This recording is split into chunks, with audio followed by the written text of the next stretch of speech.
उड़ीसा में राष्ट्रीय अधिवेशन है और यह पूरे साल भर का हम लोग जो है इस राष्ट्रीय अधिवेशन में हमारी समीक्षा भी होती है कि लगातार 72 से हम लोग जो इस देश में काम कर रहे हैं, लगभग 40-45 साल का जो सफर तय हुआ, तो जिस लक्ष्य और मकसद के लिए हम लोग काम कर रहे हैं वो मकसद कितना आगे बढ़ा है। तो आज इतना दिखाई देता है कि आज हमारा जो राष्ट्रीय अध्यक्ष है, अब ब्राह्मण लोग उनको बोल रहा है कि अंतर्राष्ट्रीय गिरोह का 7 शूटर। आज उनको ये बोलना पड़ रहा है। और वो अब कौन से झाड़ी में खड़ा होकर वीडियो बनाते हैं कि कमरे के अंदर रह के वीडियो बनाते हैं और अंदर ही तलवार निकालते हैं, बोले वामन मेश्राम को मारूंगा। तो आप सोच सकते हैं, तो जब हम लोग काम करते थे फील्ड में तो बहुत लोग पूछता है वाम से क्या कर रहा है, वाम से क्या कर रहा है। तो वाम से देखा हमें व्यवस्था परिवर्तन करना है, हमें कोई सत्ता परिवर्तन नहीं करना है, हमको व्यवस्था परिवर्तन करना है। और व्यवस्था परिवर्तन करने के लिए जन आंदोलन करना है और जन आंदोलन करने के लिए लड़ाई लड़नी है। लेकिन लड़ाई लड़नी है तो लड़ाई किससे लड़नी है ये हमारे समाज को पता नहीं। तो वो डेली आए दिन हजारों लाखों संगठन समाज में काम कर रहे हैं, वो परिवर्तन की बात कर, लड़ाई लड़ने की बात कर रहे हैं, लेकिन समस्या खत्म नहीं हो रही।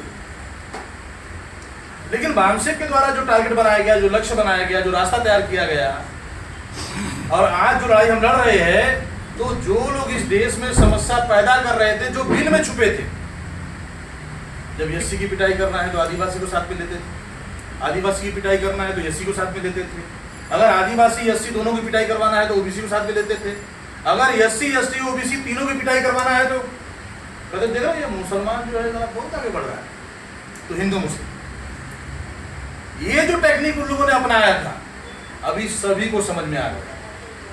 एससी को भी समझ में आ गया और मेरा इस्तेमाल कर रहा है, आदिवासी को भी समझ में आ गया, मेरा इस्तेमाल कर रहा है, ओबीसी को भी समझ में आ गया, मेरा इस्तेमाल कर रहा है।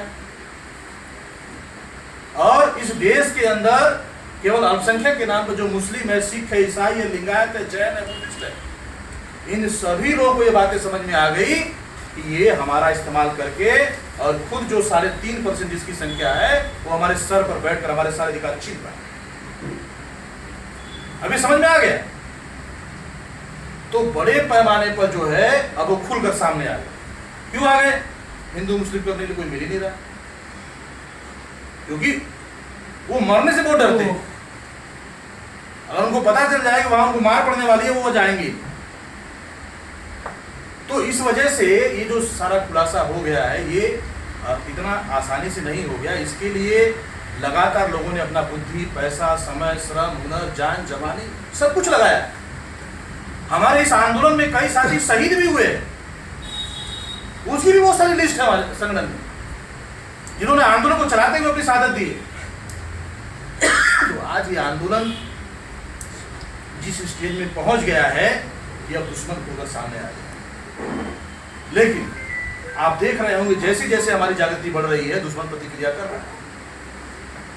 तो प्रतिक्रिया का शिकार कौन होता है? जिन तक हमारी विचारधारा अभी तक उन तक नहीं पहुंच पाई, जिस गांव तक नहीं पहुंच पाई, जिस मोहल्ले तक नहीं पहुंच पाई है, जिन लोगों तक नहीं पहुंच पाई है, आज वो दुश्मन के शत्रु का शिकार हो गया। तो हमारा जो भौगोलिक और सामाजिक नेटवर्क है, हमको ये जो पूरे देश में 6 लाख गांवों तक 6000 जाति समूह के लोगों को, और जो धर्म के नाम पर हमको अलग अलग बांट के रखा हुआ, उन सभी लोगों तक ये मैसेज हमको पहुंचाना है। दुनिया में जानकारी सबसे बड़ा हथियार है। अगर आपके पास जानकारी है तो आप मान, सम्मान, स्वाभिमान के साथ जी सकते हैं। अगर आपके पास जानकारी नहीं है तो निश्चित रूप से दुश्मन आपको गुलाम बनाएगा और इस्तेमाल करेगा।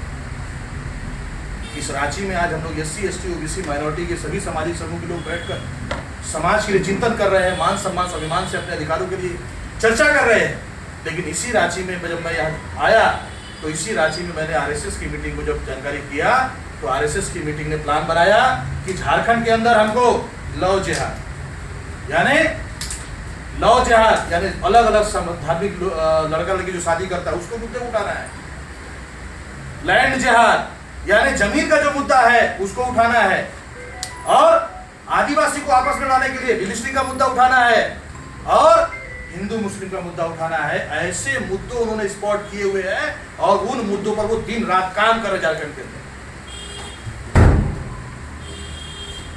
नंबर 1 मुद्दा अभी तत्काल का उदाहरण बताता, पूरे झारखंड के अलग अलग जिलों में लोग क्या कर रहे हैं, कुर्मी और आदिवासी का मुद्दा खड़ा किया गया। ये कुर्मी आदिवासी का मुद्दा क्यों खड़ा किया गया? क्योंकि वामसिक की जागृति की वजह से आदिवासी को एक बात समझ में आ गई कि जल जंगल जमीन ये हम उसके मालिक हैं। हमको भारत के संविधान में 5वीं छठी अनुसूची में हमको मालिक बनने का अधिकार है, हम मालिक है इसके। और हमारी ग्राम सभा के आगे हाई कोर्ट और सुप्रीम कोर्ट का भी कोई पावर नहीं है, राज्यसभा लोकसभा का भी कोई पावर नहीं है। हम जो ग्राम सभा में तय करेंगे वही उसको मानना पड़ेगा। ये वामसिक की जागृति की वजह से जागृति बढ़ रही थी झारखंड के अंदर। दूसरा, आज जो कुर्मी वाले ओबीसी में जो है, ओबीसी का मुद्दा कि सभी जाति की गिनती होनी चाहिए तो ओबीसी की भी जाति की गणना होनी चाहिए, ये मुद्दा भी बड़े पैमाने पर इस पर जागृति हो रही थी। अब उसने क्या किया, एक ही तीर से दो लोगों ने निशाने में लिया, आदिवासी को भी। अब इनका झगड़ा क्या लगाया, ये आदिवासी में शामिल होना चाहते हैं। किसी भी जाति को किसी में भी शामिल होने का ये कोई सारा मामला तो नहीं है, ये तो राज्य सरकार भी नहीं कर सकता, ये सेंट्रल का मामला है, संविधान पीठ का मामला है ये। इसी तरीके से उत्तर प्रदेश में भी ये बीजेपी के लोगों ने 17 जातियों को अनुसूचित जाति में शामिल करने का मुद्दा उठाया, उन 17 जातियों का समर्थन लिया, सरकार बनाया और फिर उनके पिछवाड़े में लात मार दिया। तो इस वजह से ये सारा षड्यंत्र करना पड़ रहा है। किसी ने कहा है कि मेहनत इतना कर कि तुमको रोकने के लिए दुश्मनों को साजिश करना पड़े, तो वो साजिश कर रहे हैं। हमारी मेहनत को देखकर वो साजिश कर रहे हैं, पर साजिश करेगा तो जिसके साथ साजिश कर रहा है जब उसको जानकारी होगी तो क्या करेगा, बंदोबस्त करेगा नहीं करेगा, उसका होगा। इनका परमानेंट बंदोबस्त होगा, वो तैयारी हो रही है, चल रही है। लेकिन इसके लिए हम लोग को अपना जो साथ सहयोग है उसके लिए करना पड़ेगा।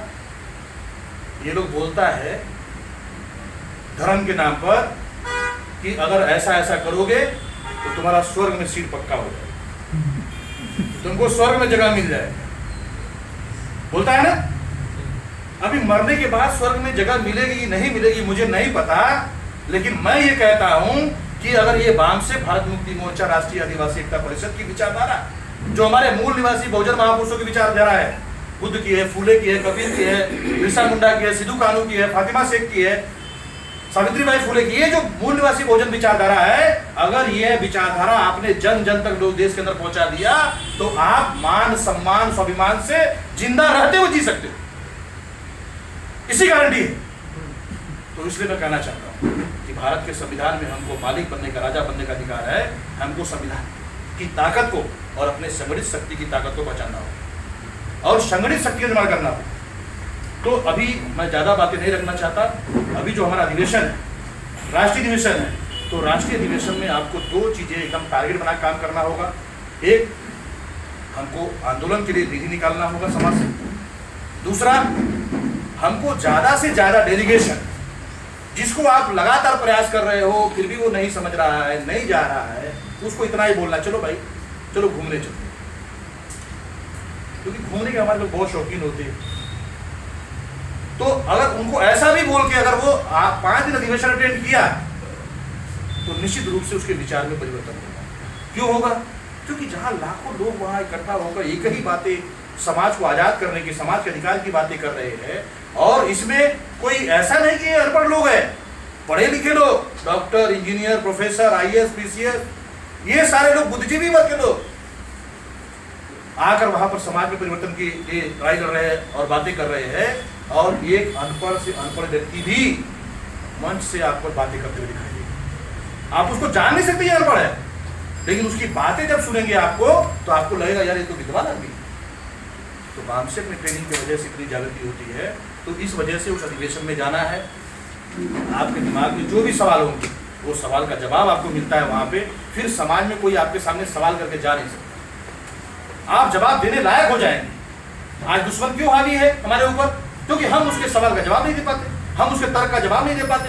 तो अभी जागृति की वजह से जवाब देने लायक हो गए, इसलिए दुश्मन सामने निकल कर आ रहा है, मोर्चा निकाल रहा है। तो मोहम्मद मिश्रा साहब ने अभी हमारे कुछ लोगों पर फर्जी FIR कर रहे हैं, तो एफआईआर करने से कोई अपराधी साबित थोड़ी हो जाता है।